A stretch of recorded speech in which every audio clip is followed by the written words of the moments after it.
सन 1971 की बात है। दो एटॉमिक क्लॉक्स बिल्कुल एक जैसे एक ही समय दिखा रहे थे। फिर उनको एक जेट विमान में रख दिया। अब इसको दुनिया भर की यात्रा करवाई गई और जब क्लॉक वापस आया तो वो पीछे रह गया था समय में। समय धीमा हो गया था उसके लिए। और यह कोई फिल्म की कहानी नहीं है, यह वास्तविक विज्ञान है जो सिद्ध हो चुका है। देखिए, हम बचपन से टाइम ट्रेवल देखते आ रहे हैं, पहले डोरेमोन में, फिर मूवीज में। लेकिन क्या रियल लाइफ में टाइम ट्रेवल पॉसिबल है या फिर यह सिर्फ साइंस फिक्शन की इमेजिनेशन है? देखिए, टाइम ट्रेवल को समझने से पहले हमें यह समझना होगा कि ये टाइम आखिर है क्या चीज। आप सोचते होंगे कि समय एक सीधी रेखा है, आगे बढ़ती जाती है एक ही रफ्तार से, हर किसी के लिए एक जैसे। लेकिन अल्बर्ट आइंस्टाइन ने 1905 में जो बताया, उसने पूरी दुनिया की सोच बदल दी। उन्होंने कहा टाइम और स्पेस अलग अलग चीजें नहीं है, ये एक साथ जुड़े हुए हैं स्पेस टाइम के रूप में। और सबसे चौंकाने वाली बात, समय सबके लिए एक जैसा नहीं चलता। जितनी तेज आप चलेंगे उतना धीमा आपके लिए समय चलेगा, जितनी ज्यादा ग्रेविटी उतना धीमा टाइम। इसे कहते हैं टाइम डायलेशन। अब आप कहेंगे अरे यह तो थ्योरी है, लेकिन अब नहीं दोस्तों, यह प्रमाणित हो चुका है। वो 1971 का एक्सपेरिमेंट याद कीजिए, हफेले किटिंग एक्सपेरिमेंट। दो एटॉमिक क्लॉक्स को जेट में घुमाया गया। पृथ्वी पर रखी घड़ी से उसमें कुछ नैनो सेकंड्स का डिफरेंस आ गया। यह डिफरेंस मामूली है, लेकिन सबूत तो मिल गया कि टाइम बदला जा सकता है। और आज जीपीएस सैटेलाइट्स पृथ्वी से 20,000 किलोमीटर ऊपर है। वहां ग्रेविटी कम है तो समय तेज बहता है, साथ ही वे 8700 माइल्स पर आवर की स्पीड से घूम रहे हैं, तो स्पेशल रिलेटिविटी के अकॉर्डिंग टाइम स्लो हो जाता है। इन दोनों इफेक्ट्स को मिलाकर हर दिन इन सैटेलाइट्स की क्लॉक्स पृथ्वी से 38 माइक्रो सेकंड्स आगे बढ़ जाती है। अगर इसे ठीक ना किया जाए तो कुछ ही दिनों में आपका जीपीएस आपकी लोकेशन को किलोमीटर्स दूर तक बताने लगेगा। नासा के जुड़वा एस्ट्रोनॉट्स स्कॉट और मार्क केली के साथ भी यही हुआ। स्कॉट 340 दिन स्पेस स्टेशन पर रहे, 17,500 माइल्स पर आवर की स्पीड से घूमते रहे।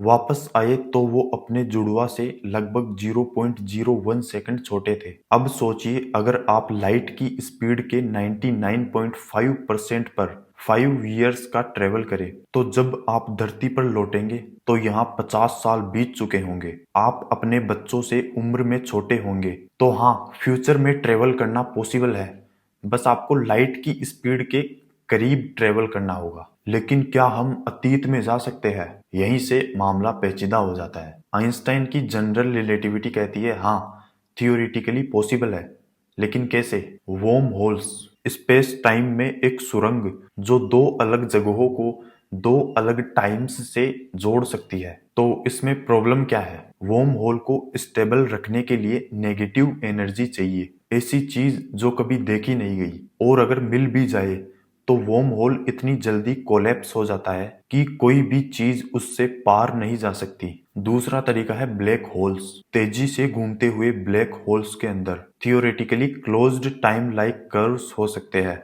यानी कि ऐसे रास्ते जो आपको अपने ही अतीत में ले जा सकते हैं। लेकिन ब्लैक होल के अंदर जाना मतलब मौत की गारंटी। एक और तरीका है कॉस्मिक स्ट्रिंग्स। ब्रह्मांड के शुरुआती दौर में बने होंगे ये, बहुत थिन लेकिन इनफाइनाइट लॉन्ग। दो कॉस्मिक स्ट्रिंग्स आपस में टकराए तो स्पेस टाइम इतना मुड़ सकता है कि टाइम ट्रेवल संभव हो जाए। लेकिन यह भी अभी एक थ्योरी ही है। अब मान लीजिए किसी तरह आप अतीत में चले गए। फिर यहाँ आता है बहुत ही पेचीदा पैराडॉक्स। यह है ग्रैंडफादर पैराडॉक्स। ये सबसे पॉपुलर प्रॉब्लम है। आप अतीत में जाते हैं और अपने दादाजी को उनकी युवावस्था में मार देते हैं, तो आपके पिता का जन्म ही नहीं होगा, तो आप भी पैदा नहीं होंगे। तो फिर आप अतीत में कैसे गए? यह विरोधाभास है, लॉजिकल इम्पॉसिबिलिटी। तो समाधान क्या है? Novikov self consistency principle. Russian physicist Igor Novikov ने कहा ब्रह्मांड के नियम ऐसे है कि आप अतीत में कुछ भी ऐसा नहीं कर सकते जो पैराडॉक्स पैदा करे। मान लीजिए आप अपने दादाजी को मारने गए अतीत में, तो या तो आपकी बंदूक जाम हो जाएगी या कोई और रोक देगा। किसी न किसी तरह ब्रह्मांड खुद को बचा लेगा। इसके अलावा एक और सॉल्यूशन वाली थ्योरी है, मेनी वर्ल्ड्स इंटरप्रिटेशन।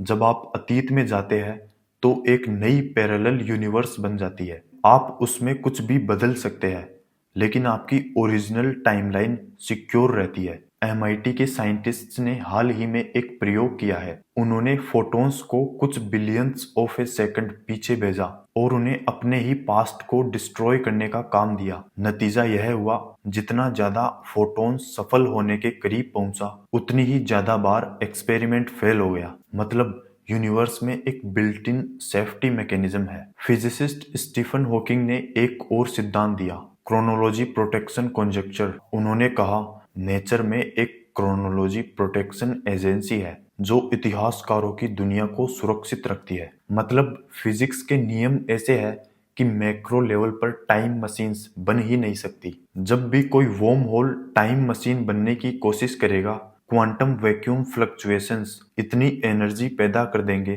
कि वो तुरंत नष्ट हो जाएगी। हॉकिंग ने मजाक में कहा था, अगर फ्यूचर में टाइम ट्रेवल पॉसिबल होता तो हमारे पास फ्यूचर से ट्रेवलर्स की भीड़ क्यों नहीं आई। तो दोस्तों, क्या टाइम ट्रेवल पॉसिबल है? फ्यूचर में ट्रेवल करना, हाँ बिल्कुल संभव है। यह हर दिन हो भी रहा है। बस हमें लाइट की स्पीड के करीब जाना होगा। और पास्ट में ट्रेवल थियोरिटिकली पॉसिबल है, मैथ इसकी अनुमति देती है। लेकिन व्यावहारिक रूप से शायद नेचर ने ऐसा सिस्टम बनाया है कि यह पॉसिबल न हो पाए। क्यों? शायद इसलिए कि अगर अतीत बदला जा सके तो पूरा ब्रह्मांड अनस्टेबल हो जाएगा। कॉज और इफेक्ट का पूरा संतुलन ही बिखर जाएगा। लेकिन विज्ञान की खूबसूरती यही है, आज जो असंभव लगता है कल वही सच हो सकता है। 100 साल पहले चांद पर जाने की बात काल्पनिक थी, तो कौन जाने 100 साल बाद कोई साइंटिस्ट टाइम मशीन बना ले या कोई पैरेलल यूनिवर्स का दरवाजा खुल जाए। टाइम ट्रेवल की यह इम्पॉसिबिलिटी ही हमें प्रेजेंट में जीना सिखाती है। हम पास्ट नहीं बदल सकते, हम सिर्फ फ्यूचर में जा सकते हैं, वो भी एक ही डायरेक्शन में। तो जो समय हमारे पास है वही सबसे कीमती है।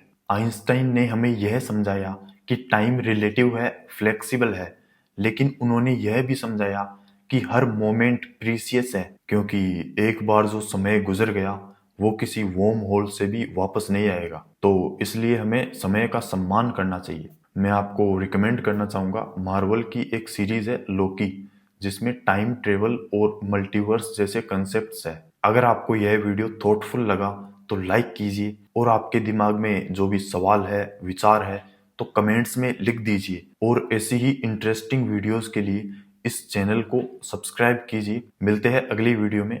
जय हिंद, जय विज्ञान।